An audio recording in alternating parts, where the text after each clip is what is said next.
bringing entertainment to thousands of people. Through its magic, we are able to enjoy a combination of the radio, motion pictures, and the stage, right in the comfort of our own homes, simply by pushing a button and turning a dial. These cells with their electrical charges are scanned by a stream of electrons, completing 30 pictures a second. Compare that crude picture with these of today, and you can judge for yourself how far along the road to perfection television has traveled. Most people still today think that all entertainment to do with movies, drama, is therefore nothing more than their entertainment. It never ever was that case. Of course, television can't perform such miracles as this, yet. But perhaps there's no harm wishing that it could. The greatest social messages are promoted through movies and drama, high drama, through the fixation of emotive sequences, emotional sequences, not logical, factual sequences, but pushing points across in an emotional way which register and fix in the mind. So emotional content is very, very important, rather than going through an actual discussion or an argument using logic and facts. There's no debate. And when you're being downloaded through fiction, your guard is down, the sensor part of your brain is not in action. It isn't saying, yes, I agree with this, I disagree with that, as you would in a debate or a lecture. You're actually in an alpha state, being completely downloaded with new ideas. Throughout history, social engineers have refined techniques designed to control large populations. About 100 years ago, this big organization with many branches, they wanted to rule the world basically using Britain as a nucleus of a system, an embryo, which also was going to be joined with the US under the Anglo-American establishment, wrote about the kind of culture and the changes of culture over a 100-year period that they would actually design, implement, and bring in. And H.G. Wells talked about it too. He talked about arenas. He says arenas could be put up across the world for sports, for instance. Now at that time, sports was something that children, school children were into. Adults became adults and got onto adult things.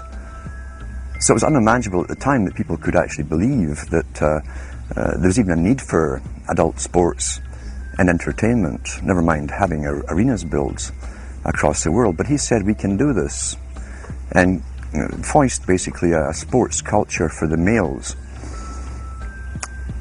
Using a tribal system, we're all tribal to an extent. That's why we even bother to vote for a tribal leader. This is well understood. That's why we're supplied with these leaders.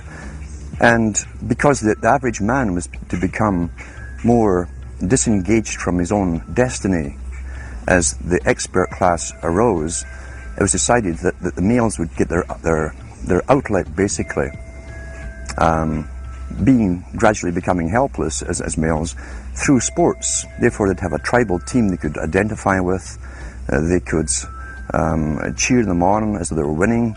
In their own personal lives, they were getting nowhere. They were getting disenfranchised in a sense as experts took over decision making for them in all kinds of fields. So this was psychology at use, planned before they even implemented the sports. When radio came along, of course, they used that to the maximum. Sports for the men, soaps basically for the women, and then in came television, as I say, with its alpha state, its hypnotic state. And sure enough, around the 1960s, really, 50s and 60s, it took off. It really, really took off. And men became glued on Saturday nights to the sports shows. A culture industry, which is called by its own the culture industry. The Soviet Union had a department called the culture industry. Their actors and directors were called the cultural leaders, because they would, like a computer, people are like computers, all you have to do is keep giving them new updates every so often, and you can change an entire country or a nation or a block of nations who are all getting the same uploads, upgrades at the same time along certain paths. Today we call it political correctness. Most people want to belong to their peer group. They want to be the same as everyone else when it comes to opinions. In fact, they judge their own personal sanity by bouncing ideas off their neighbours and friends who will answer back and agree on these same topics in kind. It doesn't matter if the topics or what you're given are facts or utter nonsense, as long as everyone agrees at the same time. You'll say, well, I'm sane, and your friends will all agree because they've had the same information given to them. But they've been programmed, and I'm sad because I know that it's hard for people like that to take an interest, a serious interest in world affairs, to take a serious interest in what their elected officials are doing. And they're not going to be really inclined to study or discover the deception that's being used against them. And so I'm sad because I see all of that in a flash in my mind as being an indication of how easy it is for the masses to be manipulated. The scientific dictatorship understands what makes human beings tick. They understand our psychology. They've studied it, and they're using it against us. But the minute the public awakens to the fact that there is an agenda to manipulate them, and the second the public realizes that they are being conditioned and controlled, the establishment begins to lose that edge they've got over people. So all I ask viewers to do is to think for themselves, and to study public relations, to study advertising, to study propaganda, and to realize how much of it is out there in their daily lives. And then make the decision for yourself.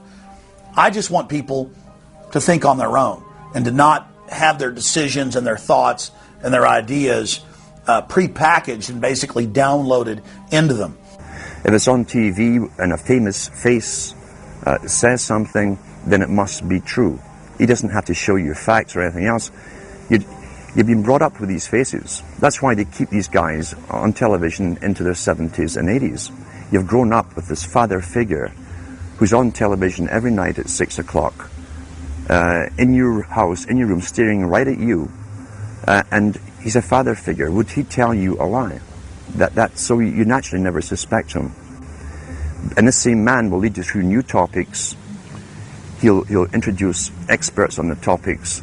They'll have a little summary at the end of every talk, and you are now left with the conclusion that's presented to you. You don't arrive at it, it's given to you, and it's good enough for you. When I was growing up, people were talking on their front porches, neighbors were playing baseball, there were nightly barbecues. You don't see that anymore. We've lost our communities. You drive through neighborhoods, you see the blue glow of television sets. We're losing our humanity. So, if you want to rebel against the globalists, the social engineers, start by turning the TV off a few hours a day and actually getting to know your neighbors. Getting outside that comfort zone, expanding your horizons. By coming together as communities, by getting to know our neighbors, we defeat the social engineers. We're programmed today perfectly just like machines.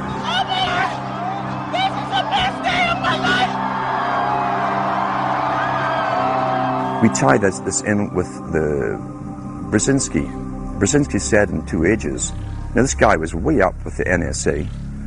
He's a master geopolitician.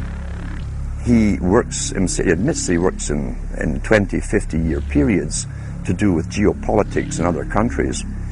But he said himself, the public will shortly be unable to think or reason for themselves.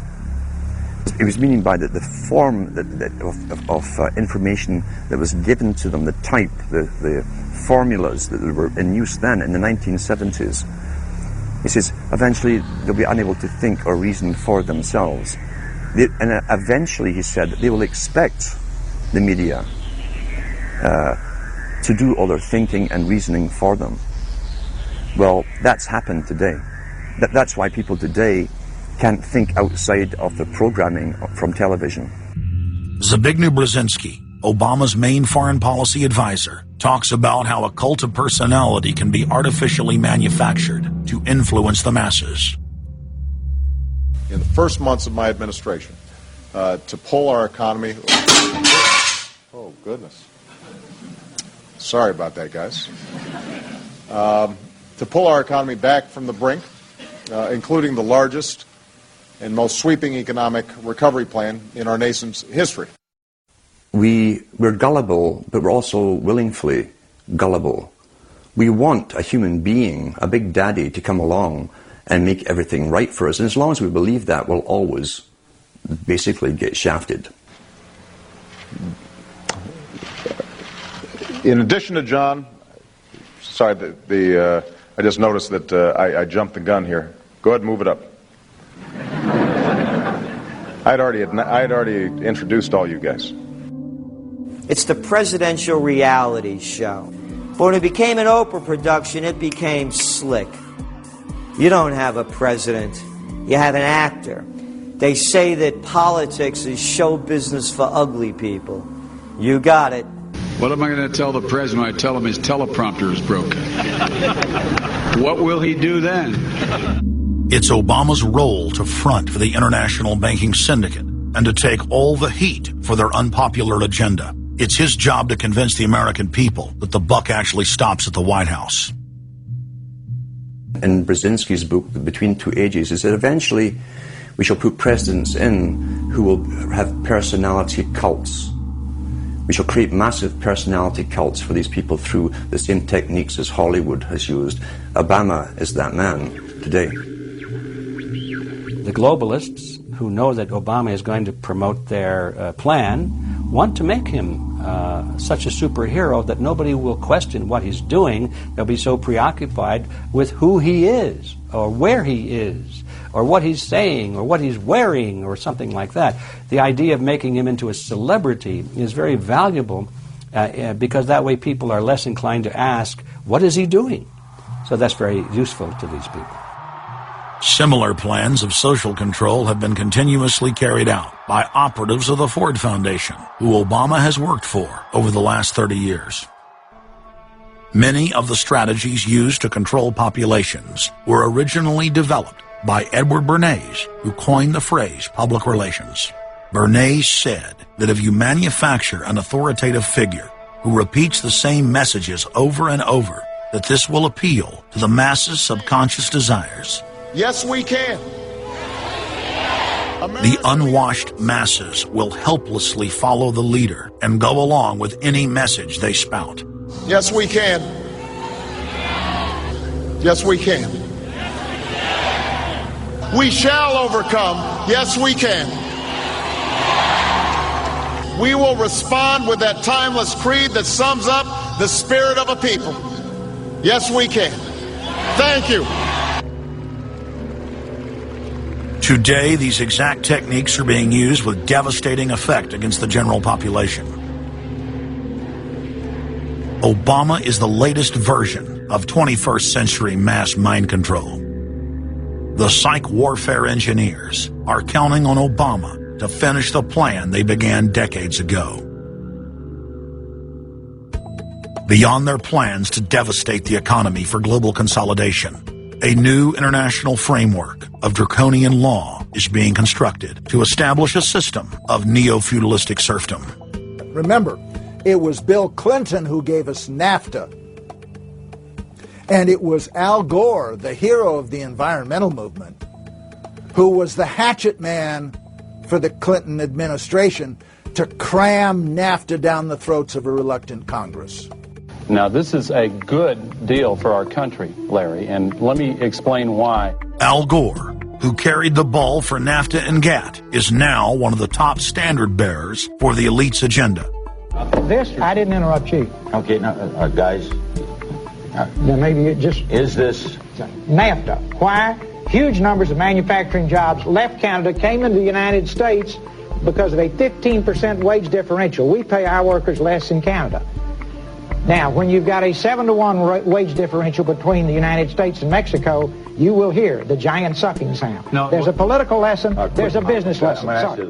He serves as the front man for the carbon tax cap and trade scheme, which will not only increase taxes on every American, but will also transfer our national sovereignty and rights to a tyrannical world government, all in the name of saving the earth.